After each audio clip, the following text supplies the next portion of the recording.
Good morning, good morning, good morning, a very good morning. Vinita, Akhilesh, Palak, Shivam, Madhav, Manjeet, Aman, Rajan, Rishikesh, Govind, Balram, Pawan, Pooja, Alok, Deepika, Aryan, Shikha, Shilpi, Krishna, Rahul, Vishal, Ritika, Varsha, Pawan, Divya, Sameeksha, Preeti, Kirti, Amarjeet, Madhav, Aryan, Saurabh, Mohit, Yuvraj, Yash, दी, Sandeep, Ambesh, Suraj, Shambhu, Akhilesh. A very good morning, all of you. Good morning, good morning, good morning. A very good morning. Good morning, स्वागत है भाई आप सभी का। Reasoning special है ना, reasoning special 82। Let me check एक बार। रीजनिंग स्पेशल आपका जो बैच है, आई थिंक 81 और 82 बैच है ना। रीजनिंग स्पेशल 82 बैच, जी हाँ। करियरविल एप्लीकेशन पर रीजनिंग का लेटेस्ट बैच, एकदम नया बैच जिसकी शुरुआत हो रही है आज से, जी। तो भाई आप में से काफी सारे ऐसे स्टूडेंट होंगे जो अपनी लाइफ में फर्स्ट टाइम रीजनिंग पढ़ रहे होंगे, पहली बार रीजनिंग पढ़ रहे होंगे। और आप में से काफी सारे ऐसे स्टूडेंट भी होंगे जो ऑलरेडी रीजनिंग पढ़ चुके हैं, लेकिन क्योंकि अब रीजनिंग मेंस में है तो वो घबरा गए हैं। तो उन्होंने सोचा प्रॉपर तरीके से, सिस्टमेटिक तरीके से रीजनिंग को पढ़ना चाहिए, क्योंकि उन्होंने सिस्टमेटिक तरीके से रीजनिंग को नहीं पढ़ा था, ठीक है। और बहुत सारे ऐसे बच्चे हैं जो सिर्फ और सिर्फ रिवीजन के तौर पे यहाँ आ गए हैं कि कोई बात नहीं, टच में रहेंगे हम, चीजों को भूलेंगे नहीं। तो 3 टाइप के बच्चे हमारे बैच में होंगे। एक वो जिन्होंने आज तक रीजनिंग को नहीं पढ़ा, अपनी लाइफ में पहली बार पढ़ेंगे। एक वो जो सिस्टमेटिक तरीके से नहीं पढ़े थे, बट वो अब सिस्टमेटिक तरीके से पढ़ना चाहते हैं क्योंकि रीजनिंग अब मेंस में है, ठीक है। तीसरे वो जो सिर्फ रिवीजन के तौर पे यहाँ मौजूद है, जी हाँ। मैंने आपकी क्लास यूट्यूब पर देखी थी, देन करियरविल से बाई कर ली है। चलिए, अच्छी बात है। तो साउंड में क्या दिक्कत आ रही है भाई? There is an issue in sound. Sound में प्रॉब्लम तो नहीं आनी चाहिए।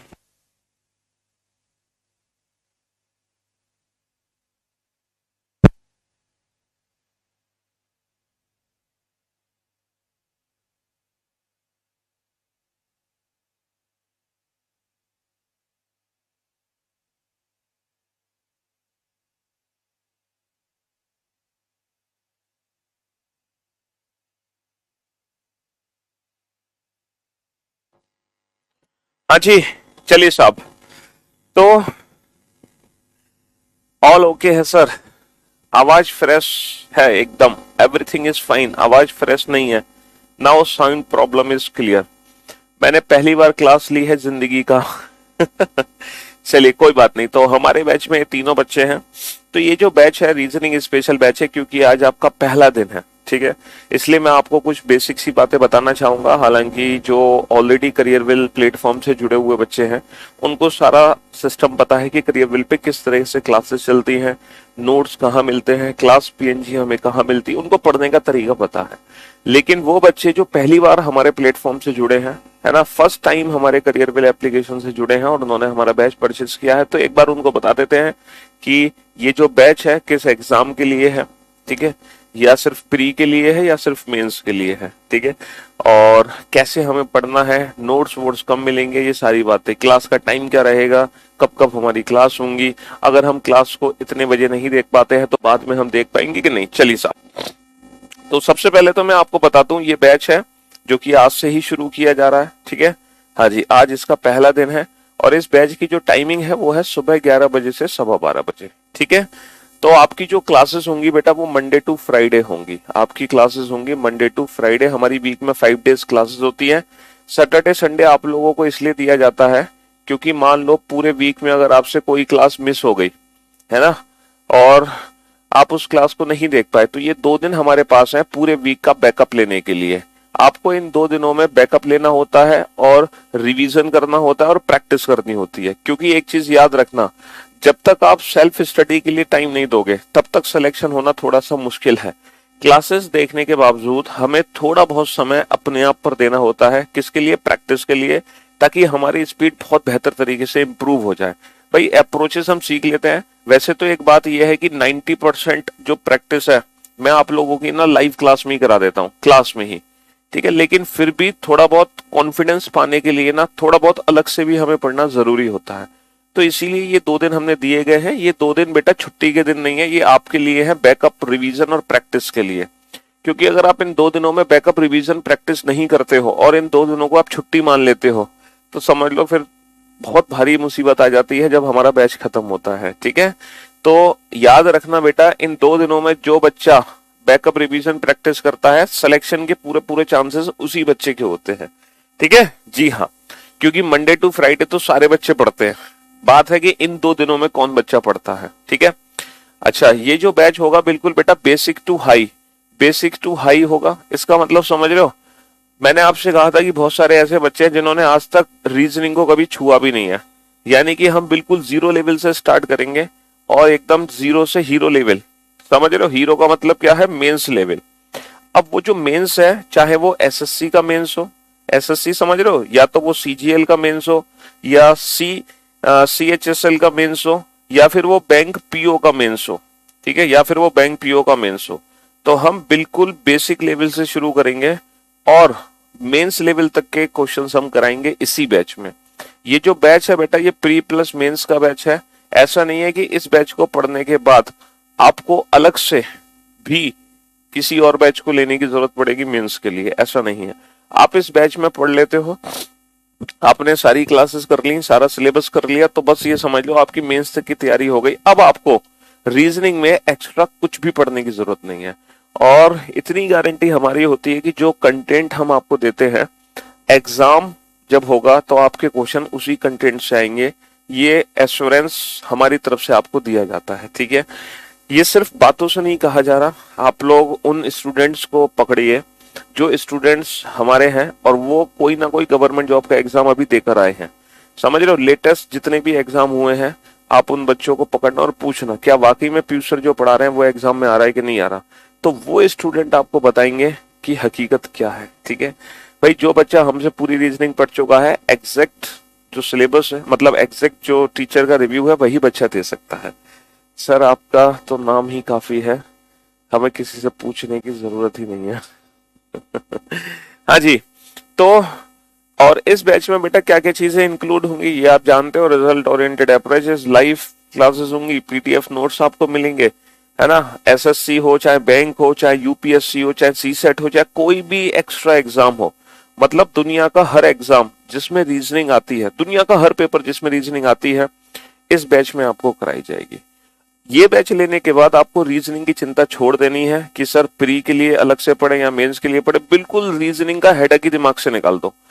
कोई भी दुनिया का पेपर हो, XYZ, चाहे वो एसएससी से रिलेटेड हो, चाहे वो रेलवे से रिलेटेड हो, चाहे वो टीचिंग का पेपर हो, डिफेंस का पेपर हो, बैंक का पेपर हो, या फिर वो यूपीएससी का पेपर है, सीसेट का, कोई भी XYZ आपका पेपर है जिसमें रीजनिंग आ रही है, वो इस बैच में आपको कराई जाएगी। ठीक है, पूरा सिलेबस 0 to हीरो लेवल वाला।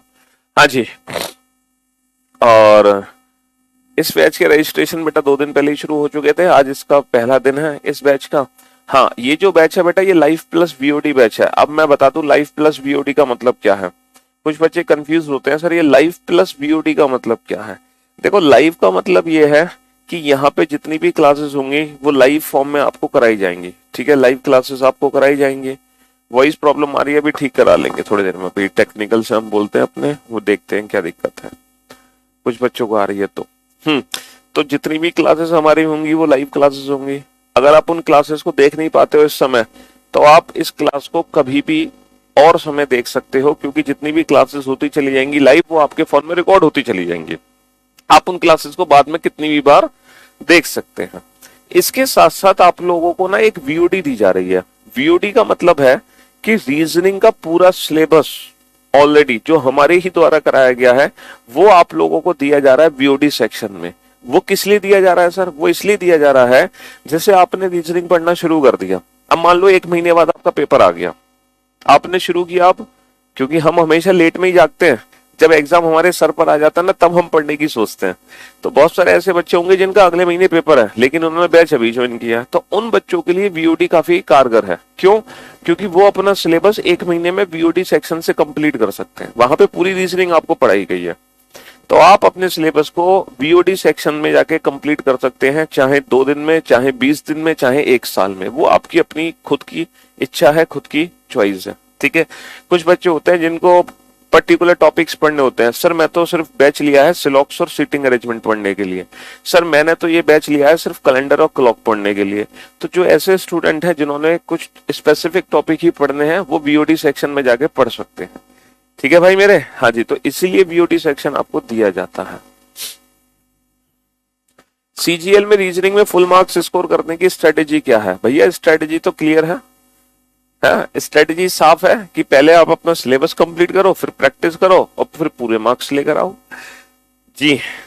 फाउंडेशन बैच का मतलब होता है बेसिक, एकदम जीरो लेवल से स्टार्ट होने वाला बैच, जहां आपकी नींव, फाउंडेशन का मतलब क्या होता है बेटा? नींव, जहां आपकी नींव मजबूत की जाएगी रीजनिंग की, और फिर आप उस नींव पर चाहे कितनी भी बड़ी बिल्डिंग खड़ी कर सकते हैं, पूरा महल खड़ी कर सकते हैं, लेकिन पहले नींव मजबूत होना बहुत जरूरी है।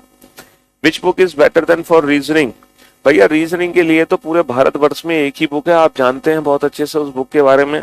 हालांकि बुक के बारे में हम अभी नहीं बताएंगे, आपको कल बताएंगे, ठीक है। इस बुक के बारे में जो डिस्कशन होगा वो कल होगा, ठीक। हर टॉपिक बेटा बिल्कुल जीरो से मेंस लेवल तक ही पढ़ाया जाएगा। पजल चैप्टर अगर हम शुरू करेंगे बिल्कुल बेसिक लेवल से शुरू करेंगे, और कहां तक पढ़ेंगे? बैंक पीओ मेंस लेवल तक की पजल हम पढ़ेंगे, ठीक है, हाँ जी। चलिए, तो अब मैं आप लोगों को एक बार ना सिलेबस बता देता हूं कि आपका एग्जैक्टली सिलेबस क्या है, ठीक है। एक बार हम सिलेबस पे फोकस कर लेते हैं कि किस चीज की हम यहाँ पे तैयारी करने आए हैं, हमारा सिलेबस क्या रहने वाला है रीजनिंग का। जरा एक बार जल्दी से नजर डाल लेते हैं थोड़ी सी अपने सिलेबस पे, ठीक। सिर्फ उसको देख लो बेटा, सिलेबस को, कि एग्जैक्टली सिलेबस आपका है क्या।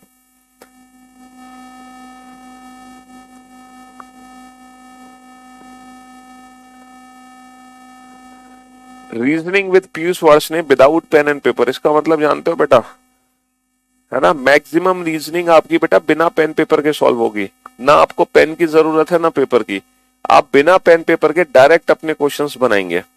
तो ये आपका भैया कंप्लीट सिलेबस रहेगा रीजनिंग का। जब हम एग्जाम में सिलेबस देखते हैं तो एग्जाम में जो सिलेबस होता है ना, वो टॉपिक के नाम अजीब अजीब से दिए होते हैं, हमें समझ नहीं आता। जैसे मान लो अभी एसएससी का सिलेबस आया तो उसमें लिख दिया क्रिटिकल रीजनिंग, तो हम वहां पे कंफ्यूज हैं कि सर ये क्रिटिकल रीजनिंग क्या है ना। वहां पे लिख दिया स्पेस ओरिएंटेशन, अब हम कंफ्यूज हैं कि स्पेस ओरिएंटेशन क्या होता है। तो कोई भी टॉपिक का नाम हो, चाहे वो स्पेस ओरिएंटेड हो या फिर वो क्रिटिकल रीजनिंग हो या लॉजिकल रीजनिंग हो या नॉन वर्बल रीजनिंग हो या वर्बल रीजनिंग हो, कोई भी नाम अगर आपको कहीं भी दिखाई दे रहा है तो वो इन 46 चैप्टर के अंदर ही है। ये कंप्लीट 46 चैप्टर हैं जो आपकी पूरी की पूरी रीजनिंग को कवर करते हैं।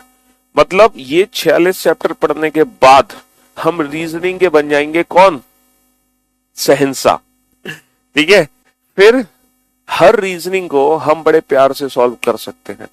ये 46 चैप्टर हैं जो हमें पढ़ने हैं, ये 46 चैप्टर हैं जो हमारा पूरा सिलेबस कवर करेंगे रीजनिंग का। आप किसी भी एग्जाम की तैयारी कर रहे हो, सर मैं तो सिर्फ सीएचएसएल की तैयारी कर रहा हूँ, सर मुझे तो सिर्फ एलडीसी का पेपर देना है, सर मुझे तो सिर्फ यूपीएसआई का पेपर देना है, सर मुझे तो एमपीएसआई का देना है, सर मुझे तो बिहार दरोगा का पेपर देना है, बिहार एसआई का। भाई साहब, आप कोई भी एग्जाम की तैयारी कर रहे हो, है ना, XYZ, except banking, banking student को छोड़ दें, तो आप कोई भी एग्जाम की तैयारी कर रहे हैं, आपको ये पूरे 46 चैप्टर पढ़ने पड़ेंगे। आप किसी भी टॉपिक से कॉम्प्रोमाइज नहीं कर सकते, आप किसी भी टॉपिक को हल्के में नहीं ले सकते। सर कैलेंडर के क्वेश्चन तो एग्जाम में आते नहीं है, कहाँ आ रहे क्वेश्चन? भाई साहब, इस चक्कर में आपने कैलेंडर छोड़ दिया, और मान लो कैलेंडर के एक क्वेश्चन आ गया पेपर में, अब आपने कैलेंडर तो पढ़ा नहीं, क्वेश्चन था मुश्किल से 5 सेकंड का, ठीक है, लेकिन आपने पढ़ा नहीं, वो छोड़ दिया या गलत कर दिया क्वेश्चन। तो समझ रहे हो, सिलेक्शन होते होते रुक जाएगा। एक चीज याद रखना, सिलेक्शन कभी ऐसा नहीं है, जब हम तैयारी करते हैं ना तो हमारा सिलेक्शन किनारे से रुकता है, ठीक है। ऐसा नहीं कि बहुत लंबा चौड़ा मार्जिन मिलेगा आपको, नहीं, बहुत किनारे से हमारा सिलेक्शन रुकेगा। और वो किनारा इसीलिए होता है कि हम ना जब पढ़ाई करते हैं ना, तो हम पढ़ाई में ना सिलेक्शन कर ले, मतलब सेलेक्टिव स्टडी करने लगते हैं, हम टॉपिक्स छांट लेते हैं, हम सब्जेक्ट छांट लेते हैं और अपनी तैयारी शुरू कर देते हैं। तो एक बात याद रखना, आज के समय में कंपटीशन बहुत टफ है, इतना टफ है जिसकी आपने कल्पना भी नहीं करी है, समझ रहे हो। इसीलिए अगर आप सोच रहे हो कि आप सेलेक्टिव स्टडी करके सिलेक्शन ले लोगे तो आपकी बहुत बड़ी भूल है। आपके एग्जाम में जो भी सब्जेक्ट्स हैं, रीजनिंग, मैथ, इंग्लिश, जीएस, चारों सब्जेक्ट आपको पढ़ने होंगे। हर सब्जेक्ट का हर टॉपिक आपको पढ़ना होगा, तब जाके आप सिलेक्शन की उम्मीद करना। ठीक है, हाँ जी। ये झूठे दिलासे अपने आप को मत देना कि बस अपने मनपसंद के सब्जेक्ट चुन लिए, अपने मनपसंद के टॉपिक चुन लिए और सिलेक्शन, फिर बेटा कोई फायदा नहीं है इस मेहनत का। और याद रखना, ये एक साल इस तरीके से तैयारी करो, इस एक साल अपना पूरा जीवन झोंक दो, मतलब आप अपने पूरा 100% दे दो। कहीं आपको ये शिकायत ना हो एक साल के बाद कि काश मैं थोड़ी मेहनत और कर लेता। ये शब्द आपकी जबान पे नहीं आने चाहिए। इस एक साल में वो करके दिखाओ, वो मेहनत करके दिखाओ तो शायद आपने जिंदगी में कभी ना की हो।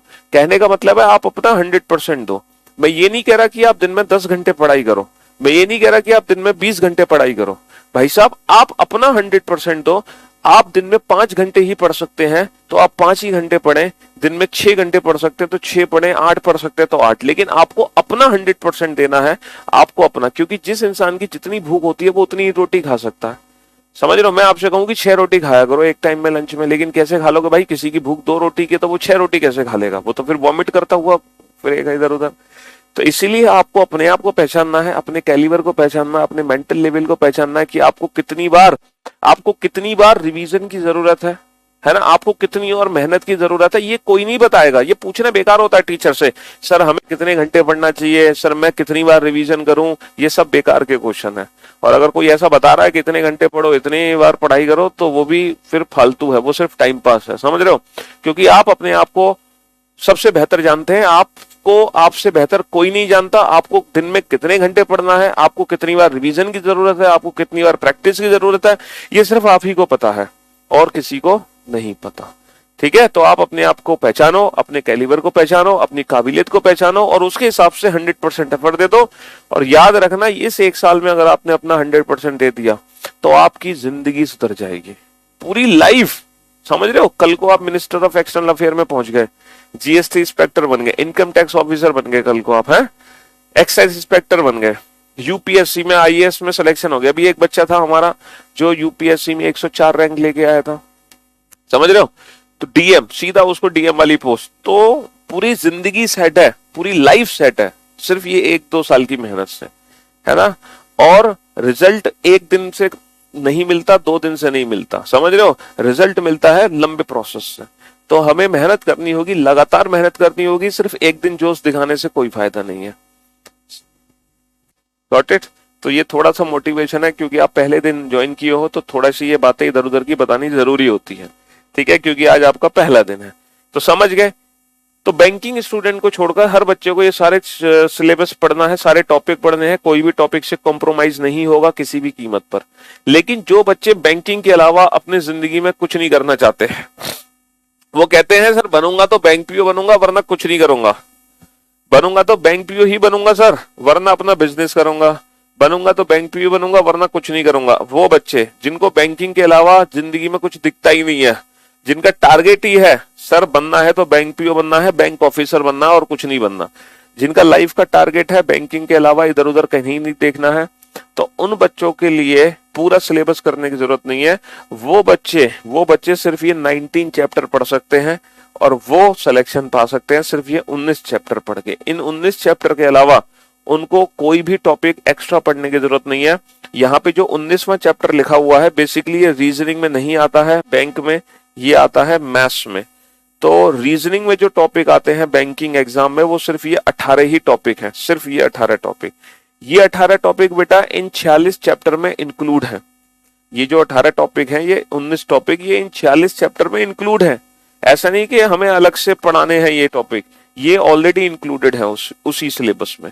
लेकिन जो बैंक के अलावा इधर उधर नहीं देखेंगे वो सिर्फ इन टॉपिक्स की तैयारी करें, इसके अलावा किसी और टॉपिक को हाथ भी ना लगाएं। तो उनके लिए सबसे बेहतर होगा इन टॉपिक्स को पढ़ना वीओडी सेक्शन में जाके, क्योंकि यहाँ पर जो हम सिलेबस कराएंगे वो कंप्लीट सिलेबस कवर कराएंगे। तो हो सकता है कि कभी आपका जो टॉपिक है वो बैंकिंग में आ रहा है, कभी नहीं आ रहा, तो वो डिस्टर्ब ज्यादा होंगे बच्चे। तो जिनका लाइफ का उद्देश्य है बैंक के अलावा कुछ नहीं, वो अपना सिलेबस वीओडी सेक्शन में जाके कंप्लीट कर सकते हैं फटाफट से, विद इन अ मंथ। 1 महीने में आप ये 18 चैप्टर निपटा सकते हो बड़े प्यार से। ठीक है? हाँ जी, चलिए साहब।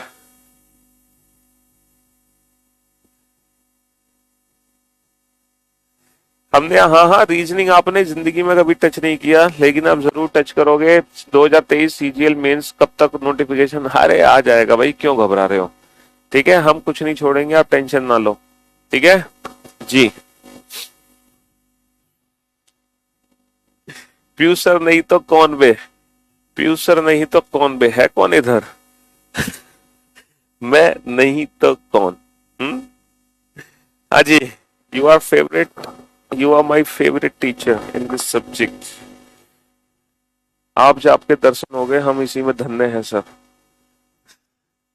चलिए, तो क्योंकि हमें एकदम जीरो लेवल से शुरुआत करनी है, तो जीरो लेवल से शुरुआत करने के लिए आप जानते हैं कि हम सबसे पहला चैप्टर कौन सा स्टार्ट करते हैं? फिक्स है ना? बिल्कुल बेसिक लेवल से जब हम शुरुआत करते हैं तो पहला चैप्टर कौन सा स्टार्ट होगा? ये फिक्स होता है।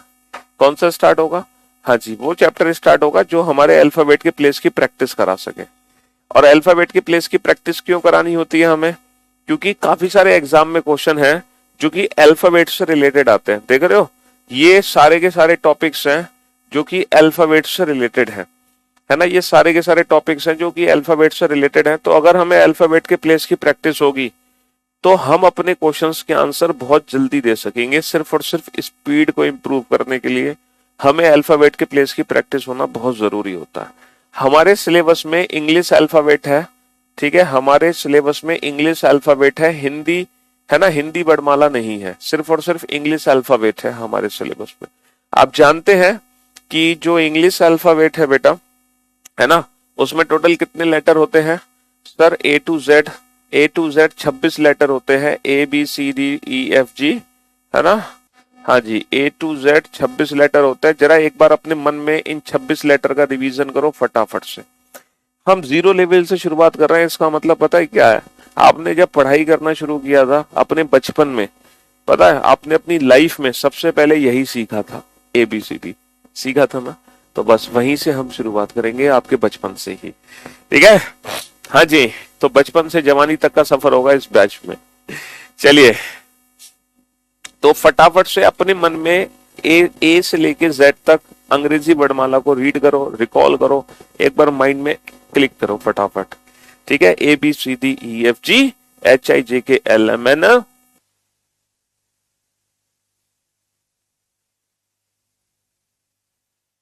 हाँ जी, कर लिया रिकॉल? तो भाई अंग्रेजी वर्णमाला में ये 26 लेटर हैं। अगर मैं इनके प्लेस की बात करूं तो जो ए है वो पहला लेटर होता है, बी दूसरा होता है, सी तीसरा, डी चौथा, ई पांचवा। इसी प्रकार जो एक्स लेटर होता है वो 24वां लेटर होता है, वाई 25वां लेटर होता है और जेड होता है 26वां लेटर। ये 26 लेटर होते हैं अंग्रेजी वर्णमाला में। तो हमें पता है क्या करना है? हमें हर लेटर का ना प्लेस पता होना जरूरी है। अगर आपको लेटर का प्लेस नहीं पता तो आप बड़े कंफ्यूज हो जाओगे एग्जाम में। आप आंसर तो दोगे लेकिन बेटा समय वेस्ट होने के बाद टाइम वेस्ट हो जाएगा, उससे कोई फायदा नहीं है। हमें आंसर देना है सेकंड्स में। सेकंड्स में आंसर देने के लिए हर अल्फाबेट का प्लेस पता होना बहुत जरूरी है कि कौन सा लेटर किस प्लेस पे आता है। अब सर इसकी प्रैक्टिस कैसे करें? हमें कैसे पता चलेगा कौन सा लेटर किस प्लेस पर है? भाई थोड़ी तो प्रैक्टिस हमें करनी चाहिए। तो एक वर्ड होता है, आप लोग जानते हैं उस वर्ड के बारे में, इजोटी। इस वर्ड में 5 लेटर होते हैं और ये 5 लेटर हमें पूरे 26 लेटर का क्या कराते हैं? प्लेस लर्न कराने में हेल्प करते हैं हमारी। सर EJOTY, इजोटी, इसको अपने दिमाग में छाप लो, EJOTY। अंग्रेजी वर्णमाला में जो ई है वो 5वें स्थान पर है। आप देख सकते हैं कि जो ई है वो 5वें स्थान पर है। ठीक है? ऐसे ही जब हम जे तक पहुंचेंगे तो वो 10वें स्थान पर आएगा, ओ तक पहुंचेंगे तो वो 15वें स्थान पर आएगा, टी 20वें स्थान पर आएगा और वाई जो है वो 25वें स्थान पर आएगा। हर लेटर के प्लेस में ना 5-5 का डिफरेंस है, 5, 10, 15, 20, 25, E5, J10, O15, T20, Y25। अब ये जो 5 लेटर हैं ये पूरे 26 लेटर के प्लेस को कैसे प्रैक्टिस कराएंगे? देखो, मैं एक लेटर बोर्ड पे लिखूंगा। मैंने लेटर बोर्ड पे लिखा के। अब मैंने आपसे पूछा बताओ भैया के का प्लेस क्या है? अब आप इजोटी को ध्यान से देखो, आपको नहीं पता के का प्लेस क्या है। क्यों? क्योंकि सर इजोटी में तो 5 ही लेटर है, के तो है ही नहीं। तो आपको ये सोचना है कि जो के लेटर है वो इन 5 लेटर में से किस लेटर के सबसे नजदीक आ रहा है। किस लेटर के सबसे नजदीक है? सर जे के सबसे नजदीक है, जे के। जे के है ना, जे लेटर के सबसे नजदीक है जे के। और जे का प्लेस 10 है तो के का प्लेस क्या होगा, जे के बाद के आया, 10 के बाद क्या आएगा, 11 आएगा, तो के का प्लेस हमने 11 लिख दिया। अब मैं कुछ ऐसे लेटर्स यहाँ पे लिखूंगा, आप लोग इजोटी से अपने मन में रिकॉल करना कि इसका प्लेस एग्जैक्टली हो क्या सकता है। एफ लेटर का प्लेस क्या होगा, पी लेटर का प्लेस क्या होगा, यू लेटर का प्लेस क्या होगा, एक्स का प्लेस क्या होगा, एन का प्लेस क्या होगा, एस का प्लेस क्या होगा, आई का प्लेस क्या होगा, जी का प्लेस क्या होगा, क्यू का प्लेस क्या होगा, वी का प्लेस क्या होगा, आर का प्लेस क्या होगा, एम का प्लेस क्या होगा, ठीक है, डब्ल्यू का प्लेस क्या होगा।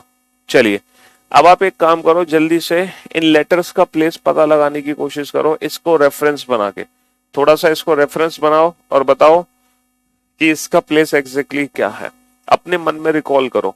हालांकि कमेंट करने की कोई नीड नहीं है, क्योंकि कमेंट करोगे तो लाखों कमेंट हमारे सामने आ जाएंगे, तो थोड़ा सा डिस्टरबेंस हो जाएगा। ठीक है, जल्दी से आप इन लेटर्स का प्लेस रिकॉल करो इजोटी के थ्रू।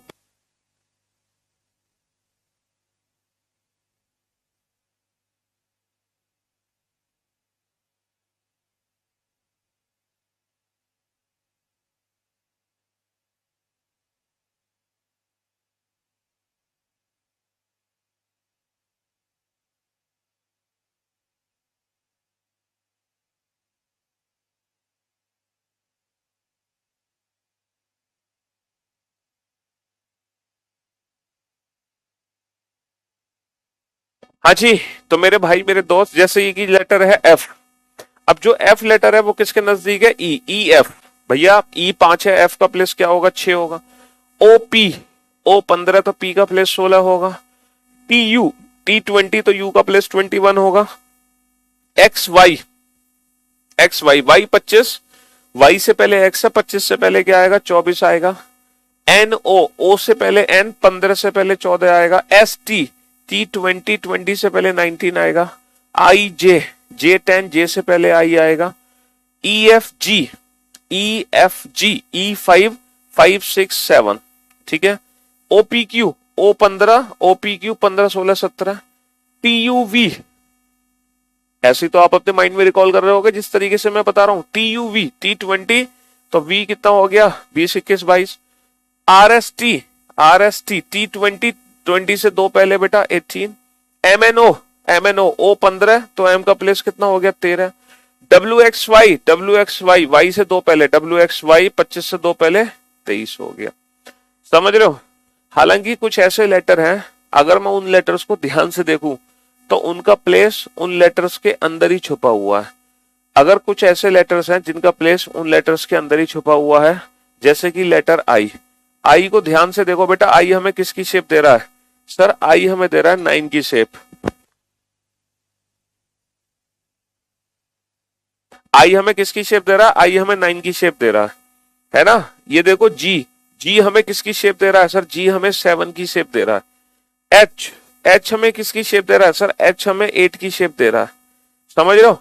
और एम, एम यानी कि 3, बेटा 3 से क्या बनता है, सर 3 से बनता है 13 और 3 से बनता है 23। अब जो एम है वो 23वें स्थान पर तो नहीं होगा, तो ये 13वें स्थान पर है।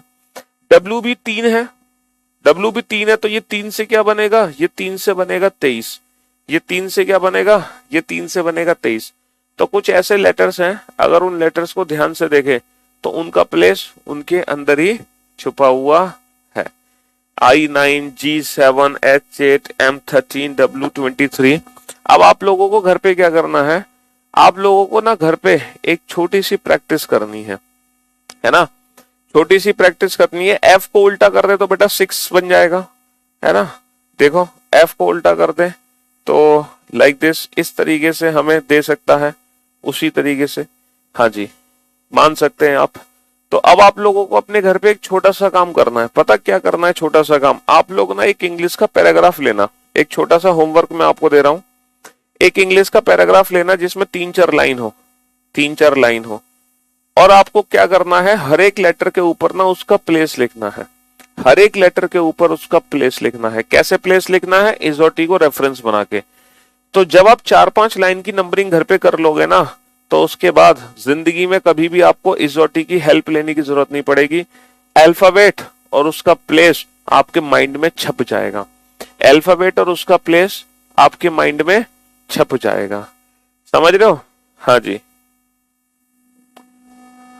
एक सेंटेंस लिखो, a quick brown fox jumps over the lazy dog. आप जल्दी से बेटा हर एक लेटर के ऊपर उसका प्लेस लिखो फटाफट से। अभी जो प्लेस लिखोगे वो एग्जोटिक को रेफरेंस मान के लिखना, ठीक है? हाँ जी। किंग्स 11 से बना सकते हो K11 भाई साहब।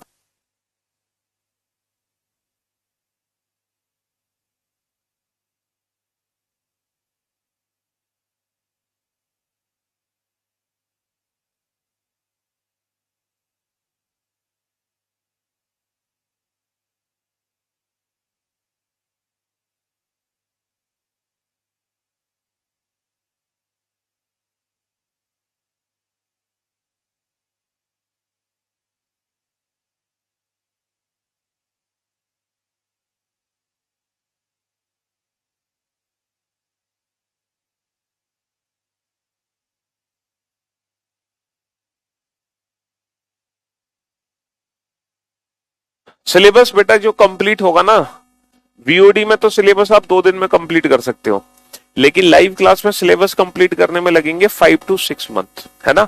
5 से 6 महीने लगेंगे आपको सिलेबस कंप्लीट करने में जी। तो ये एक ऐसा सेंटेंस है जिसमें पूरे 26 लेटर का रिवीजन आपका हो रहा है, ठीक है? पूरे 26 लेटर का रिवीजन, इसलिए मैंने इस सेंटेंस को लिखा, ठीक है? इस सेंटेंस में A to Z पूरे 26 लेटर हैं, कोई भी ऐसा लेटर नहीं है जो इस सेंटेंस में ना हो। A to Z सारे लेटर हैं इस सेंटेंस में। सर हिंदी में लिख दीजिए। ओ भाई साहब, प्रभु, हम इंग्लिश अल्फाबेट पढ़ रहे हैं, अंग्रेजी वर्णमाला पढ़ रहे हैं, हिंदी वर्णमाला हमारे सिलेबस में नहीं है, तो इसीलिए हमें इसको अंग्रेजी में ही लिखना पड़ेगा। प्रभु, हमें इंग्लिश अल्फाबेट की प्रैक्टिस करनी है, हिंदी वर्णमाला की प्रैक्टिस हमें नहीं करनी है। भाई साहब क्या क्वेश्चन पूछ लिया आपने, गजब के बच्चे हो, हैं? चलिए, तो आपको घर पे एक होमवर्क करना है, जैसे कि ये सेंटेंस है, इसी तरीके से एक पैराग्राफ लेना जिसमें कम से कम 4-5 लाइन हो। 4-5, जैसे ये तो सिर्फ एक सिंगल लाइन है, तो आपको 4-5 लाइन लेनी है और हर एक लेटर के ऊपर उसका प्लेस लिखना। जब आप पहली दूसरी लाइन की नंबरिंग करोगे तो आपको एग्जोटिक की जरूरत पड़ेगी, लेकिन मैं गारंटी दे रहा हूं आखिरी लाइन तक पहुंचते पहुंचते आप एग्जोटिक को अपने दिमाग से निकाल दोगे। हालांकि मोस्ट ऑफ द लेटर की प्रैक्टिस मैं आपको लाइव क्लास में करा दूंगा, ठीक है? मैं एक ऐसा चैप्टर शुरू करता हूं सबसे पहले जो आपको पूरे 26 अल्फाबेट के प्लेस की प्रैक्टिस बहुत शानदार तरीके से कराते, और उस चैप्टर का नाम आप जानते हो, उस चैप्टर का नाम है अल्फाबेटिकल सीरीज। तो सबसे पहले ही हम ये चैप्टर शुरू करते हैं, alphabetical series. Alphabetical series, alphabetical series, alphabetical series यानी कि वर्णमाला श्रृंखला, वर्णमाला श्रृंखला, वर्णमाला श्रृंखला। अगर मैं वर्णमाला श्रृंखला की बात करूं बेटा, तो हम ना कितने टाइप की सीरीज पढ़ेंगे। देखो, अल्फाबेटिकल सीरीज एक ही होती है, आप जानते हैं, ये होती है alphabetical series A to Z, लेकिन क्योंकि रीजनिंग तो भैया मेंस में है, तो रीजनिंग मेंस में है, तो डिफरेंट डिफरेंट टाइप की सीरीज वो एग्जाम में बना सकते हैं, डिफरेंट डिफरेंट टाइप की सीरीज, ठीक है? वो रिवर्स अल्फाबेटिकल सीरीज भी दे सकते हैं और इवन अल्फाबेटिकल सीरीज भी दे सकते हैं, इवन अल्फाबेटिकल सीरीज। वो ऑड अल्फाबेटिकल सीरीज भी दे सकते हैं, ऑड अल्फाबेटिकल सीरीज, ठीक है? वो एक ऐसी सीरीज भी दे सकते हैं जिसमें फर्स्ट हाफ को रिवर्स कर दिया, सेकंड हाफ को भी रिवर्स कर दिया। वो एक ऐसी सीरीज भी दे सकते हैं जिसमें फर्स्ट हाफ ही रिवर्स है, सेकंड हाफ रिवर्स नहीं है। वो एक ऐसी सीरीज भी दे सकते हैं जिसमें फर्स्ट हाफ तो नॉर्मल है लेकिन सेकंड हाफ को रिवर्स कर दिया। वो एक ऐसी सीरीज भी दे सकते हैं जो कि अल्फा न्यूमेरिक हो, अल्फा न्यूमेरिक हो। तो ये 8 सीरीज है जो हमें इस चैप्टर के अंदर पढ़नी है, ठीक है? हाँ जी, ये 8 सीरीज हमें इस चैप्टर के अंदर पढ़नी है। सर कोई जरूरी है कि क्वेश्चन इन्हीं 8 से आएगा? अलग से भी तो आ सकता है, कुछ अपने मन से कोई भी सीरीज बना दे। मेरे दोस्त, मेरे भाई, जब हम इन 8 सीरीज की प्रैक्टिस कर लेंगे ना, तो दुनिया की हर सीरीज को हम सॉल्व कर सकते हैं जो अल्फाबेट से मिलकर बनी होगी। इन 8 सीरीज को सॉल्व करने के बाद दुनिया की हर वो सीरीज आप बना सकते हो जो अंग्रेजी वर्णमाला से जो अंग्रेजी वर्णमाला हो से बनी है, यानी कि जो इंग्लिश अल्फाबेट से बनी है। ठीक है, ये 8 हमारी बेसिक सीरीज है। ठीक है जी हाँ, और इन बेसिक सीरीज को पढ़ने के बाद दुनिया की हर सीरीज आप सॉल्व कर दोगे, चाहे कोई भी सीरीज क्यों ना हो। बेटा सीरीज जो चैप्टर है वो डिफरेंट चैप्टर्स हैं। सीरीज के अंदर बहुत सारे टॉपिक्स हैं। जैसे पहला टॉपिक तो यही है अल्फाबेटिकल सीरीज, अल्फाबेटिकल सीरीज। ठीक है, सीरीज के अंदर ही एक और टॉपिक आता है letter series, letter series. Series के अंदर एक और टॉपिक है number series, number series. Series के अंदर एक और टॉपिक है नॉन वर्बल रीजनिंग की सीरीज, नॉन वर्बल की सीरीज। तो सीरीज कोई एक चैप्टर नहीं है, सीरीज के अंदर ढेर सारे टॉपिक्स हैं। ठीक है, ये अलग अलग चैप्टर्स हैं, लेकिन हम इनमें से जो चैप्टर शुरू कर रहे हैं सबसे पहले वो कर रहे हैं अल्फाबेटिकल सीरीज। ये चैप्टर अलग है जिनको हम बाद में पढ़ेंगे। ठीक है, हाँ जी। सर जो क्लास मिक्स हो जाएगी तो क्या करेंगे भैया? अगर आप इस समय लाइव नहीं आ पाए हो 11 बजे, तो आप इस क्लास को पूरे दिन में कभी भी देख सकते हो। आप इस क्लास को कल भी देख सकते हो, परसों भी देख सकते हो, कभी भी देखो। ये लाइव क्लास अभी चल रही है, बट आपके फोन में ये रिकॉर्ड हो जाएगी, जिसको आप बाद में कभी भी देख सकते हैं। अगर आप 11 बजे क्लास ज्वाइन नहीं कर पा रहे हैं तो पूरे 24 घंटे में एक पर्टिकुलर टाइम फिक्स कर लेना। ऐसा मत करना कि आज देख ली 3 बजे, कल देख ली 4 बजे, परसों 5 बजे, फिर उसके बाद आप देखोगे ही नहीं। ठीक है, तो अगर आप 11 बजे लाइव क्लास नहीं अटेंड करते हैं, इस क्लास को आप बाद में देखते हैं, वीओडी से सिलेबस नहीं करना चाहते, लाइव से ही पढ़ना चाहते हैं, तो आप पूरे 24 घंटे में एक टाइम अपना फिक्स करेंगे। आप उसी टाइम पर डेली लाइव आएंगे, मतलब डेली रीजनिंग पढ़ेंगे उस पर्टिकुलर समय में आके। वीओडी से सिलेबस कंप्लीट कर सकते हैं, कोई फर्क नहीं पड़ेगा बेटा, आपका कोई सिलेबस नहीं छूटेगा, पूरा सिलेबस वीओडी में पढ़ाया गया है। ठीक है, कंप्लीट। हाँ, मेंस लेवल भी वीओडी में कवर कराया गया है। ठीक है जी, तो हाँ, हम ये सारी सीरीज पढ़ेंगे। अब सबसे पहला क्वेश्चन आएगा आपके सामने, जरा उस क्वेश्चन को पढ़ने की कोशिश करना।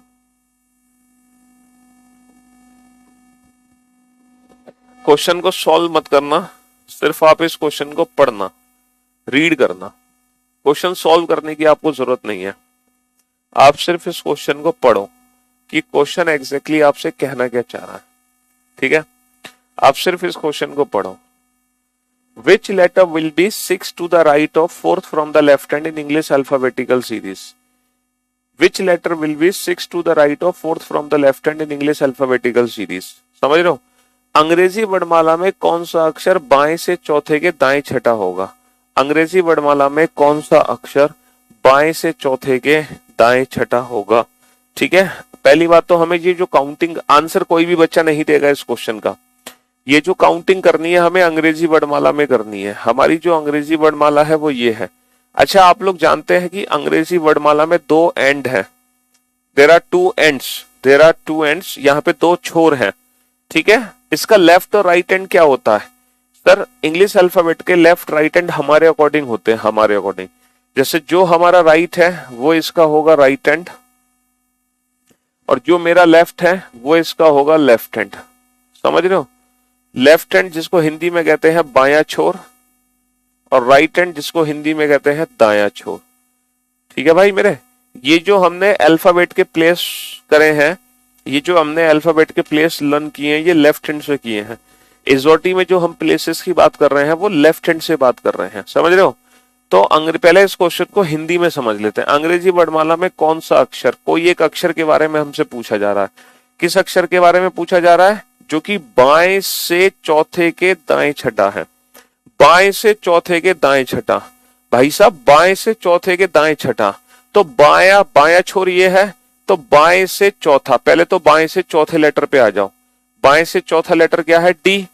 तो बाएं से चौथे के दाएं छठा, इसका जो दायां है वो हमारा दायां है। बाएं से चौथे के दाएं छठा, बेटा डी से दाएं छठा क्या होगा? 4 और 6 10, और 10वां लेटर क्या होगा? जे। तो जे इज द राइट आंसर। तो हिंदी में हमने इस क्वेश्चन को कैसे समझा? बाएं से चौथे के दाएं छठा। अब इसी क्वेश्चन की लैंग्वेज को इंग्लिश में समझने की कोशिश करते हैं। Which letter will be 6 to the right of, हाँ जी, which letter will be 6 to the right of 4th from the left hand? किसके 6 to the right? 6 to the right of 4th from the left hand. किसके 6 to the right? Fourth from the left hand, पहले हम fourth from the left hand count करेंगे, then after इसके 6 to the right हम चलेंगे। तो हमारे question का आंसर क्या आ जाएगा, जे आ जाएगा। तो ये तो बात हुई भैया बेसिक कंसेप्ट की। लेकिन जैसा कि आप लोग जानते हैं कि अगर एग्जाम में हम इन बेसिक कंसेप्ट्स को यूज करते हैं तो हम क्वेश्चन का आंसर तो जरूर देंगे, लेकिन हम इस क्वेश्चन का आंसर देंगे 15 से 20 सेकंड में, अगर हम बेसिक कंसेप्ट को यूज करते हैं तो। लेकिन अगर हम एक अप्रोच सीख लें, एक छोटी सी मैं आपको ट्रिक बता दूं, तो आप इस क्वेश्चन का आंसर दोगे बेटा 2 से 4 सेकंड में, और वो भी विदाउट यूजिंग एनी पेन और पेपर। ठीक है जी हाँ, ये 2 से 4 सेकंड, 15 से 20 सेकंड बेटा क्वेश्चन को पढ़ने के बाद है। आपको क्वेश्चन पढ़ने की हैबिट बनानी पड़ेगी थोड़ी सी। आप क्वेश्चन को 5 सेकंड में भी पढ़ सकते हैं, कुछ बच्चे क्वेश्चन को 3-4 सेकंड में पढ़ लेते हैं, कुछ बच्चे कम से कम क्वेश्चन को 2 बार पढ़ते हैं, तब जाके उन्हें समझ आता है कि क्वेश्चन हमसे कहना क्या चाह रहा है। हाँ जी, तो क्वेश्चन को पढ़ने के बाद आपको सिर्फ इतना ही समय लगेगा आंसर देने में। अगर आप बेसिक कंसेप्ट को यूज करोगे तो क्वेश्चन पढ़ने के बाद इतना समय और ले जाओगे, तो इतना समय एग्जामिनर हमें नहीं देता। ठीक है, हमें टाइम बचाना है। अब आप लोग मेरी बात ध्यान से सुनना है, इस क्वेश्चन को हम विदाउट पेन एंड पेपर कैसे डील करेंगे, है ना। मुझे आप लोग एक बात बताओ कि जब हम इस क्वेश्चन को पढ़ रहे हैं तो पहली पोजीशन कौन सी आ रही है? सर पहली पोजीशन आ रही है बाएं, दूसरी पोजीशन कौन सी आ रही है? दाएं। तो क्या ये जरूरी है कि जब भी हम इस टाइप के क्वेश्चन को पढ़ेंगे हमेशा पहली पोजीशन बाएं होगी और दूसरी पोजीशन दाएं होगी? क्या ये जरूरी है कि हमेशा पहली पोजीशन बाएं होगी और दूसरी पोजीशन दाएं होगी? ये बताओ, क्या ये जरूरी है हमेशा पहली पोजीशन बाएं होगी दूसरी पोजीशन दाएं होगी? नहीं सर, ये तो जरूरी नहीं है। ऐसा भी हो सकता है सर पहली पोजीशन दाएं हो और दूसरी पोजीशन बाएं हो। सर ऐसा भी हो सकता है दोनों ही पोजीशन बाएं हो। दोनों ही पोजीशन क्या हो? दोनों ही पोजीशन बाएं हो। सर ऐसा भी हो सकता है दोनों ही पोजीशन हमारी दाएं हो। सर ऐसा भी हो सकता है दोनों ही पोजीशन हमारी दाएं हो। 4 केसेस बन सकते हैं। अगर हम इंग्लिश में देखें तो भैया हो सकता है पहली पोजीशन लेफ्ट है दूसरी पोजीशन राइट है। हो सकता है सर पहली पोजीशन राइट है दूसरी लेफ्ट है। सर ये भी हो सकता है दोनों पोजीशन लेफ्ट हो, और ये भी हो सकता है दोनों पोजीशन राइट हो। यहाँ पे 4 केसेस बनते हैं। अब आप लोगों को करना क्या है, बहुत ही एक छोटा सा काम करना है। अगर आपकी दोनों पोजीशन सेम आ रही है, तो जो नंबर्स दिया गया है उसका डिफरेंस निकाल दो। अगर आपकी दोनों पोजीशन सेम आ रही है, अगर आपकी दोनों पोजीशन एक जैसी है, तो आपको नंबर्स का निकालना पड़ेगा डिफरेंस। ठीक है, बट इफ इन केस अगर दोनों पोजीशन डिफरेंट है, तो आप कर दोगे प्लस, है ना। अगर आपकी दोनों पोजीशन डिफरेंट है, तो डिफरेंट आने पर क्या कर दोगे? प्लस कर दोगे। मेरे साथ एक बार कंसेप्ट का रिवीजन करें, है ना। अगर दोनों पोजीशन हाँ भैया लाइव पढ़ाएंगे और क्या। दोनों पोजीशन सेम है, सेम आने पर क्या होगा? माइनस। डिफरेंट आने पर क्या होगा? प्लस। पोजीशन सेम आने पर क्या होगा? माइनस। पोजीशन सेम आने पर क्या होगा? माइनस। डिफरेंट आने पर क्या होगा? प्लस होगा। जैसे कि अगर मैं पुराने क्वेश्चन को ध्यान से देखूं, यहाँ पर दोनों ही पोजीशन क्या है? सर यहाँ पे दोनों ही पोजीशन डिफरेंट है, तो डिफरेंट आने पर क्या होगा? प्लस होगा। तो भैया 4 और 6 क्या होगा? 10 होगा। अब बात यह है कि ये जो 10वां अक्षर है ये कहां से है? भाई अंग्रेजी वर्णमाला में हमने बोला 10वां अक्षर बताओ, लेकिन 10वां अक्षर कहां से बताओ? आगे से 10वां अक्षर बताओ या पीछे से 10वां अक्षर बताओ? ये 10वां अक्षर बाएं छोर से है, या फिर ये 10वां अक्षर दाएं छोर से है? हमें पता कैसे चलेगा कि ये 10वां अक्षर लेफ्ट हैंड से है या 10वां अक्षर राइट हैंड से है? ये कैसे पता चलेगा? तो भाई साहब जब हम इस क्वेश्चन को हिंदी में पढ़ते हैं, समझ रहे हो, हिंदी में, तो हिंदी में जो पोजीशन हमारी पहले आती है आंसर हमारा उसी एंड से बनता है। हिंदी में जो पोजीशन पहले आएगी आंसर हमारा उसी एंड से बनेगा।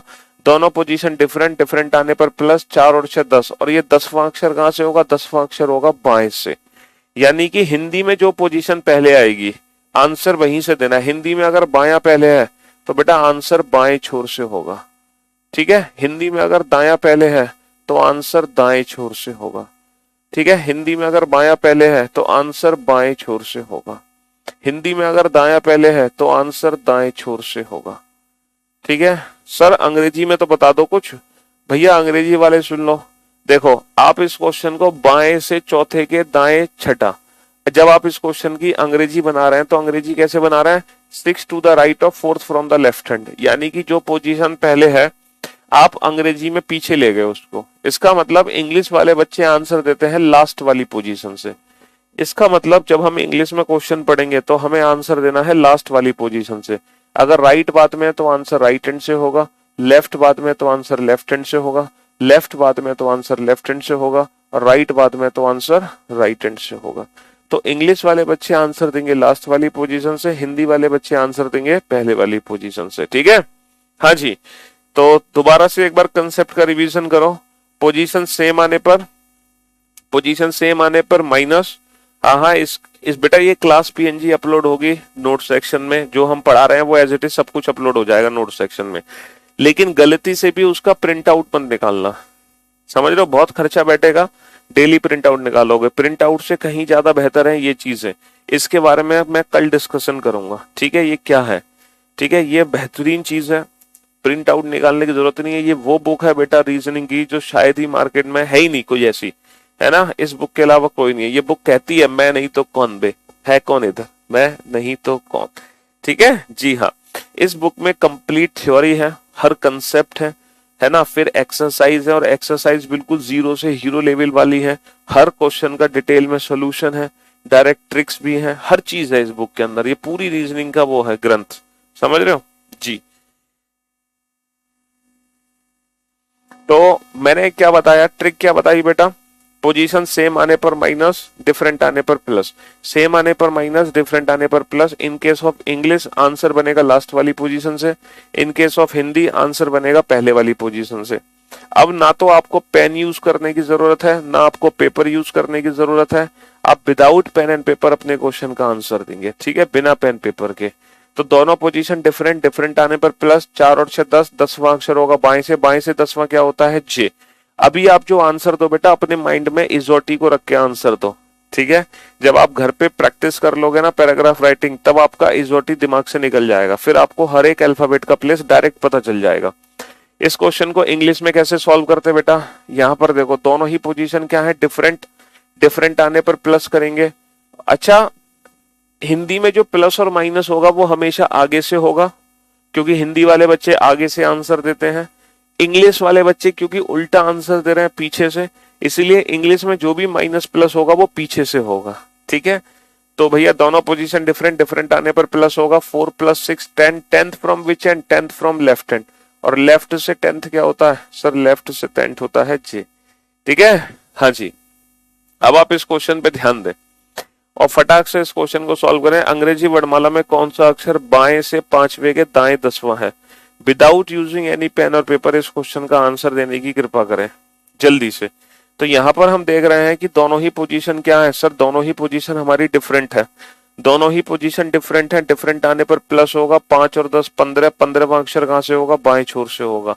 दोनों ही पोजीशन डिफरेंट, डिफरेंट आने पर प्लस होगा। 5 + 10 15, 15th from which and, left hand, और लेफ्ट से 15th क्या होता है भैया, बाएं से 15वां क्या होगा, ओ होगा। O is the right answer, O is the right answer.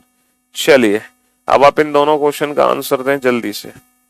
Position same आने पर माइनस, डिफरेंट आने पर plus. In case of English answer last वाली पोजीशन से।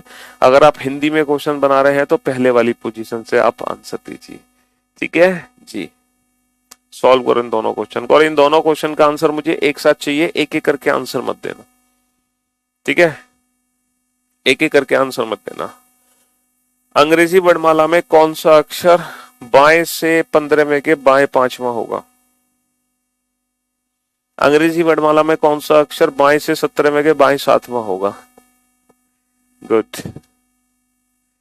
मनीष, राहुल, कविता, सोनू, निखिल, मुकेश, आकाश, रोशन, माधव, युवराज, राजेश, अंकित, दीपिका, सरिता, रंजू, कृष्णा, मोहित, शिवम, आकाश, अमित, पटेल, गौरव, विक्की, निखिल, दीपक, आलोक कुमार, सागर, संजना, श्वेता, स्वीट, भूपेंद्र, गुलशन, विक्रांत, अनुष्का, कुंदन, दीपिका, मोहन, शिखा, अनुज, किशन, राहुल, आशुतोष। बहुत बढ़िया, शाबाश। देखो दोनों ही पोजीशन क्या है, यहाँ पे दोनों ही पोजीशन सेम है। सेम आने पर माइनस, 15 माइनस का 5 10, 10वां अक्षर कहां से होगा, बाएं से होगा। दोनों ही पोजीशन सेम है, सेम आने पर माइनस 15 माइनस का 5 10 10th from which and left and, और लेफ्ट से 10th क्या होता है भैया अंग्रेजी वर्णमाला में जे। अभी तो इजोटी अपने माइंड में रखो, दोनों ही पोजीशन क्या है सेम, सेम आने पर माइनस 17 माइनस का 7 10, 10वां अक्षर कहां से होगा बाएं से, दोनों ही पोजीशन सेम है, सेम आने पर माइनस, बेटा इंग्लिश में माइनस प्लस रिवर्स होता है पीछे से, 17 माइनस का 7 17 माइनस का 7 10 10th from which and left hand, और लेफ्ट से 10th क्या होता है जे, लेफ्ट से 10th क्या होता है जे। ठीक है, चलिए नेक्स्ट क्वेश्चन पे चलते हैं। नेक्स्ट क्वेश्चन का आंसर दीजिए जी। अंग्रेजी वर्णमाला में कौन सा अक्षर दाएं से पांचवे के बाएं छठा होगा? अंग्रेजी वर्णमाला में कौन सा अक्षर दाएं से पांचवे के बाएं छठा होगा, और अंग्रेजी वर्णमाला में कौन सा अक्षर दाएं से 15वें के दाएं पांचवा होगा? तो इन दोनों क्वेश्चन का आंसर जल्दी से। अंग्रेजी वर्णमाला है नॉर्मल वाली, ये है अंग्रेजी वर्णमाला, अंग्रेजी वर्णमाला है नॉर्मल वाली, ये लेफ्ट हैंड है अंग्रेजी वर्णमाला का, ये राइट हैंड है अंग्रेजी वर्णमाला का, ये बायां छोर है अंग्रेजी वर्णमाला का, है ना, और ये दायां छोर है अंग्रेजी वर्णमाला का जी। इस बार थोड़ा सा भैया इतने सारे कमेंट मत करो, हमारी कमेंट स्क्रीन ही हैंग हो जा रही है एक साथ लाखों कमेंट्स देखकर, हैं?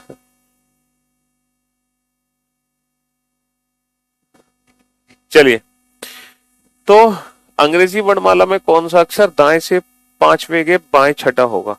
यहां पर दोनों ही पोजीशन क्या है, दोनों ही पोजीशन डिफरेंट है, डिफरेंट आने पर प्लस करेंगे, 5 और 6 11, 11वां अक्षर कहां से होगा भाई साहब दाएं से होगा। दोनों ही पोजीशन डिफरेंट है, डिफरेंट आने पर प्लस होगा, 5 + 6 11, 11th from which and right hand, 11th from which and right hand. बेटा के आंसर देने की भूल ना करें, कुछ बच्चे हैं के आंसर दे रहे हैं भावनाओं में बह गए हैं।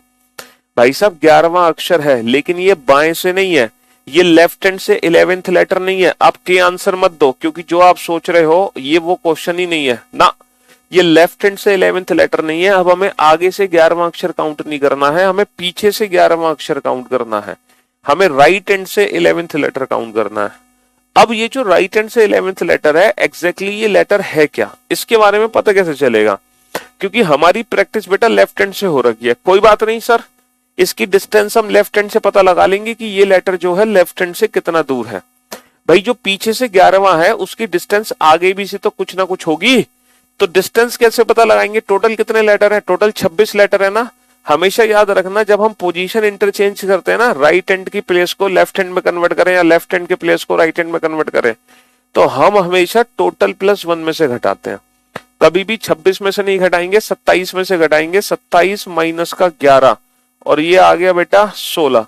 तो ये जो लेटर पीछे से 11वां है, बेसिकली ये आगे से 16वां अक्षर है, बेसिकली ये आगे से 16वां अक्षर है। ठीक है, बेसिकली ये आगे से 16वां अक्षर है, और आगे से 16वां अक्षर क्या होगा भैया? OP, P is the right answer. आगे से 16वां क्या होगा? P। तो P एक ऐसा लेटर है जो पीछे से 11वां है, और यही लेटर आगे से 16वां है। तो अगर मान लो किसी अल्फाबेट का प्लेस आपको पीछे से पता चला है, तो आप क्या करेंगे? प्लेस को लेफ्ट हैंड में कन्वर्ट करके आंसर देंगे। आप सोच रहे हो सर पोजीशन इंटरचेंज करने के लिए हम एक ज्यादा में से क्यों घटा रहे हैं, हमने 26 में से क्यों नहीं घटाया, हमने 27 में से क्यों घटाया? देखो ये रैंकिंग का कंसेप्ट है, जब रैंकिंग चैप्टर पढ़ेंगे तो वहां पर इस कंसेप्ट को बहुत बेहतर तरीके से समझेंगे। फिलहाल मैं आप लोगों को ये प्रूफ करके दिखा देता हूं कि ऐसा है क्या एक्चुअल में। हम एक प्रूफ कर लेते हैं, ABCDEFGHIJK। बेटा टोटल कितने लेटर हैं सर? ए से लेकर के तक टोटल 11 लेटर हैं। टोटल कितने लेटर हैं? टोटल 11 लेटर हैं, है ना बाबू? हाँ जी। अब ये जो डी है ये आगे से चौथे स्थान पर है। अब इसी डी का प्लेस आपको पीछे से पता लगाना है, इसी डी का प्लेस आपको पीछे से पता लगाना है। तो भाई साहब इस 4 को ना 11 में से माइनस मत करना। अगर आप 11 में से 4 माइनस करोगे तो दिक्कत में फंस जाओगे।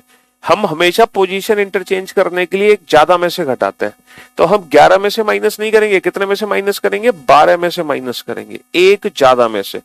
12 माइनस का 4 क्या होगा? 12 माइनस का 4 होगा 8। तो ये आगे से, ये जो आगे से चौथा है यही पीछे से यही पीछे से 8वां अक्षर होगा। चाहो तो आप काउंट कर सकते हो, पहला, दूसरा, तीसरा, चौथा, पांचवा, छठा, सातवां, आठवां। तो जो आगे से चौथा है वो पीछे से 8वां है। समझ लो, तो पोजीशन इंटरचेंज करने के लिए हम हमेशा टोटल +1 में से घटाते हैं, एक ज्यादा में से। जितने टोटल दे रखे होंगे यहाँ पर उससे एक ज्यादा में से घटा दो। ठीक है, जितने टोटल दे रखे होंगे उससे एक ज्यादा में से घटा दो। अब इस क्वेश्चन का आंसर दो डायरेक्ट। ठीक है, अंग्रेजी वर्णमाला में कौन सा अक्षर दाएं से 15वें के दाएं 5वां है? दोनों ही पोजीशन सेम है। सेम आने पर क्या करते हैं बाबू? सर सेम आने पर माइनस करते हैं। 15 माइनस का 5 क्या होगा? 15 माइनस का 5 होगा 10। और 10वां अक्षर कहां से होगा? 10वां अक्षर होगा दाएं से, क्योंकि हिंदी वाले बच्चे पहले वाली पोजीशन को पकड़ेंगे। दोनों पोजीशन सेम, सेम आने पर माइनस। 15 माइनस का 5 10, 10th from which and? 10th from right hand, 10th from right hand. तो हमें पीछे से 10वां अक्षर चाहिए। हमें क्या चाहिए? हमें पीछे से 10वां अक्षर चाहिए। अब पीछे से 10वां अक्षर कैसे निकालोगे भैया? इसका प्लेस आगे से पता लगा लो। 27 माइनस का 10 17। तो बेसिकली ये 17वां अक्षर हमसे पूछ रहे हैं। 17वां अक्षर हम जानते हैं कि जो 17वां अक्षर होता है वो होता है Q. 15 16 17 OPQ। Q is the right answer. तो अगर मान लो राइट हैंड से भी प्लेस पता चला है तो भी हम उस लेटर का प्लेस जल्दी से बता सकते हैं लेफ्ट हैंड से कन्वर्ट करके। बताओ फटाक से इन दोनों क्वेश्चन के आंसर दो। अंग्रेजी वर्णमाला में कौन सा अक्षर दाएं से 20वें के दाएं 5वां होगा? अंग्रेजी वर्णमाला में कौन सा अक्षर बाएं से 7वें के बाएं 17वां होगा? हाँ जी,